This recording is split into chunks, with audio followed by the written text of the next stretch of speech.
안녕하세요. 오늘은 워드프레스에서 가장 기본적이지만 중요한 두 가지 요소인 게시물과 페이지의 차이점을 알아보겠습니다. 이 두 가지는 각각 다른 용도로 사용되며 사이트 운영의 핵심이 되는 기능입니다. 게시물과 페이지를 명확히 이해하면 웹사이트를 더욱 효과적으로 관리할 수 있습니다.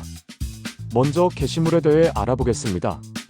게시물은 시간에 따라 정렬되는 콘텐츠로 주로 블로그 글이나 뉴스, 업데이트를 작성할 때 사용됩니다.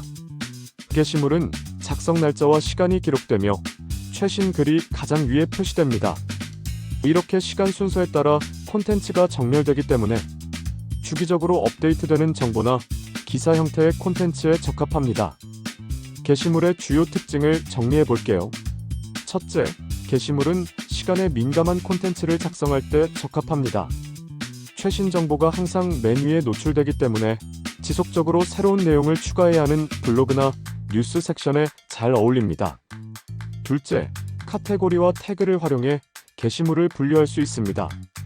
예를 들어 여행 블로그를 운영한다면 유럽 여행, 아시아 여행 같은 카테고리를 만들고 각 게시물에 태그를 추가해 검색과 탐색이 더 쉽도록 할 수 있습니다. 셋째, 게시물은 RSS 피드를 지원합니다.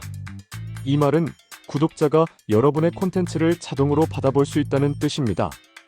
이는 정기적으로 콘텐츠를 업로드하는 사이트 운영자에게 큰 장점이 됩니다. 마지막으로 게시물에는 기본적으로 댓글 기능이 활성화되어 있어 방문자와 소통할 수 있습니다. 게시물은 지속적으로 업데이트해야 하는 콘텐츠를 작성하는 데 적합합니다. 뉴스, 블로그 글, 이벤트 공지 등이 대표적인 예입니다. 이제 페이지에 대해 알아보겠습니다. 페이지는 고정된 콘텐츠를 작성할 때 사용하는 기능입니다. 예를 들어 회사 소개, 서비스, 연락처 같은 정보 페이지가 여기에 해당합니다.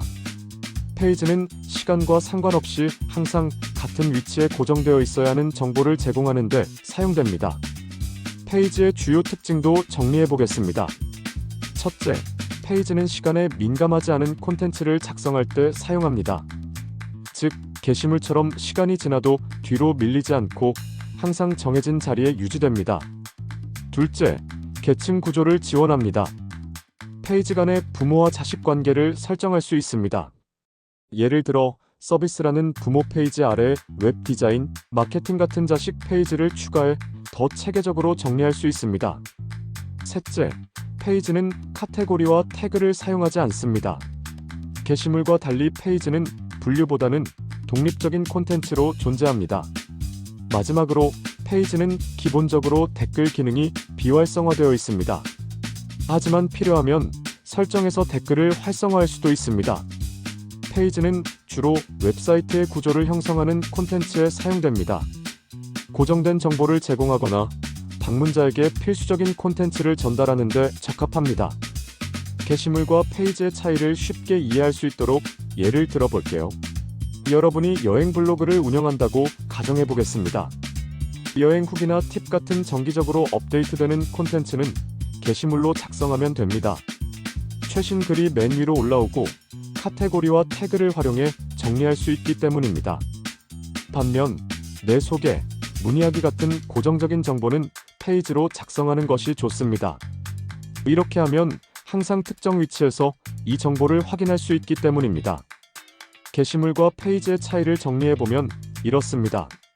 게시물은 시간에 따라 정렬되며 카테고리와 태그로 분류하고 댓글과 RSS 피드 같은 기능이 기본적으로 활성화됩니다. 페이지는 시간과 상관없이 고정된 콘텐츠를 제공하며 계층 구조를 활용해 웹사이트의 구조를 만들 수 있습니다. 게시물과 페이지를 적재적소에 사용하면 워드프레스 웹사이트를 더 체계적이고 효율적으로 운영할 수 있습니다. 블로그 섹션은 게시물을 활용하고 고정된 정보는 페이지로 작성하는 방식으로 활용해보세요.